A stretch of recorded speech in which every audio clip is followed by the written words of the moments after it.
अरे में है को जजमान कने गलखिन बड़की जजमानी छोटकी जजमानी बड़की जजमानी छोटकी जजमानी मझली जजमानी अजी छोटकी जजमानी मझली जजमानी लागू है कोई नहीं है घारा में पूजा पाठ करा ले हकिन और दक्षिणमा घरी भूल जा हकिन 6 महीना जजमान खोलो जवड़िया महाराज सीधा सिर देवे घरी भुला जा को प्रणाम पंडित जी।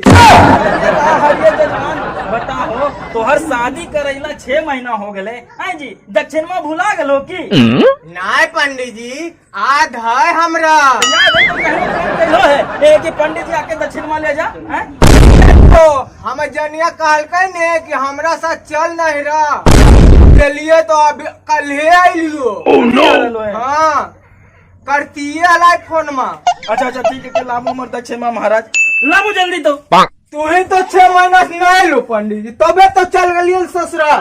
अब बैठो ठीक है कर लो जजमान हमरो सलिया के शादी हलो समझ लो बैठो ले ले आबो तो वो नहीं चल गलियो गलती हमरो हके लाबो जी जल्दी तो लगो मोटा माल पानी मिलते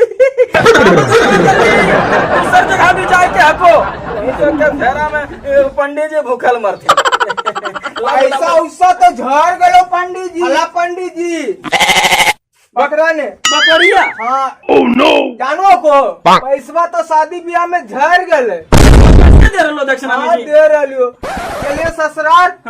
तो सालिया गोड़ हाथ धोल कर लिए चल गलो और जानो को खेतवा में पूंजी लगे लिए 20,000 देखो को पानी उनी नहीं पड़ रहा तो मारा हो गए हमरो खेता एकदम पूरा सुखाड़ हो लको बकरिया बकरिया। हाँ जानो को जे लड़किया शादी करवैलो ने लड़किया एकदम लंटन में भकर भकर बरू है।